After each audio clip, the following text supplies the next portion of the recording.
ஒரு ஆக்சிடென்ட் நடந்த மாதிரி காமிச்சாங்க. அது நாங்கள் ஏதாச்சும் ஆக்சிடென்ட் நடந்தேன். இன்னைக்கு தான் எங்கள் பையன் எழுந்து வெளியே வேலை போனான். மறுபடியும் இன்னைக்கு எங்கள் பையனை ஆக்சிடென்ட் நடந்த மாதிரி கொலை பண்ணியிருக்காங்க. நெல்லை மாவட்டத்தில் உள்ளது ராதாபுரம் அரசு மருத்துவமனை. எப்போதும் பரபரப்பாக இயங்கிக் கொண்டிருக்கும் அந்த வளாகத்தில் அன்று கண்ணீரோடு ஒரு குடும்பம் கதறிக் கொண்டிருந்தது.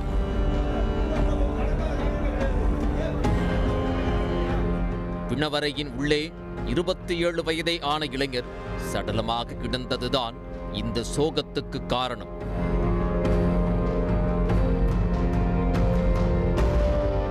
இறந்து போனவர் பிரபுதாஸ். நெல்லை மாவட்டம் ராதாபுரம் அருகே உள்ள சங்கநேரி பகுதியைச் சேர்ந்தவர். தச்சு தொழில் செய்து வந்திருக்கிறார். சம்பவத்தன்று பிரபுதாஸ் நண்பரோடு பைக்கில் ராதாபுரம் நக்கநேரி நெடுஞ்சாலையில் சென்றுள்ளார்.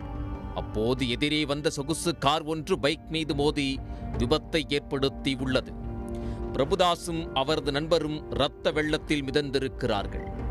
நீண்ட நேரத்திற்கு பிறகே சாலையில் சென்றவர்கள் இரத்த வெள்ளத்தில் கிடந்த இருவரையும் மீட்டு மருத்துவமனைக்கு அனுப்பி வைத்திருக்கிறார்கள்.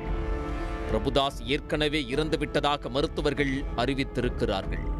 பிரபுதாஸின் நண்பருக்கு பலத்த காயம் ஏற்பட்டதால் சிகிச்சை அளித்திருக்கிறார்கள். இச்சம்பவம் தொடர்பாக போலீசாருக்கு தகவல் தெரிவிக்கப்பட்டுள்ளது. சடலத்தை ஆய்வு செய்த போலீசார் அதிர்ந்து போயிருக்கிறார்கள். காரணம், பிரபுதாஸின் உடலில் இருந்த காயங்கள் விபத்து ஏற்பட்டதால் ஏற்பட்ட காயங்களைப் போல அவை இல்லை. அரிவாளால் வெட்டியதற்கான தடயங்கள் இருந்துள்ளன.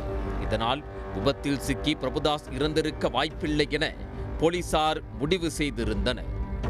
தொடர்ந்து நடந்த விசாரணையில் 15 நாட்களுக்கு முன்பு இதேபோல் ஒரு சாலை விபத்தில் பிரபுதாஸ் சிக்கியதாக அவரது குடும்பத்தினர் காவல்துறையிடம் கூறியிருக்கிறார்கள். அந்த தகவலை அடிப்படையாக வைத்து போலீசார் மீண்டும் விசாரித்த போது கூடங்குளம் அருகில் உள்ள சிவசுப்பிரமணியபுரம் பகுதியைச் சேர்ந்த வினோத், லிங்குசாமி, மகராஜன் மற்றும் திசையன் பிள்ளையைச் சேர்ந்த அருண்குமார் ஆகியோரை மடக்கி பிடித்தனர்.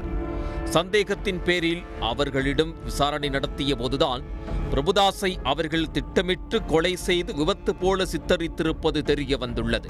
இந்த கொலையின் சூத்திரதாரி யோவா. இவருக்கு திருமணமாகி மனைவி மற்றும் 2 குழந்தைகள் உள்ளனர்.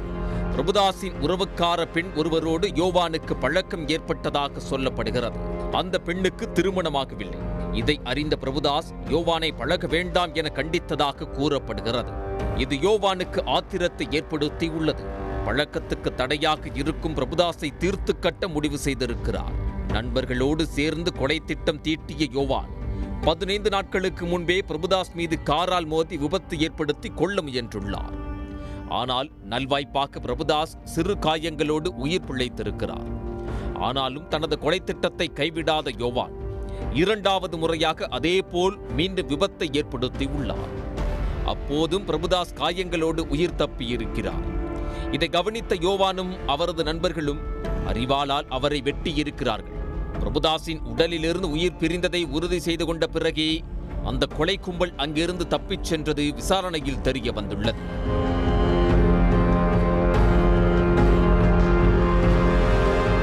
இச்சம்பவம் தொடர்பாக வழக்கு பதிவு செய்த போலீசார் வினோத், லிங்குசாமி, மகராஜன், அருண்குமார் ஆகிய 4வரையும் கைது செய்தனர். மேலும் தலைமறைவாக இருக்கும் முக்கிய குற்றவாளியான யோவானை தேடி வருகின்றனர். உடனுக்குடன் செய்திகளை தெரிந்து கொள்ள சன் நியூஸ் பெல் ஐகானை கிளிக் பண்ணுங்க.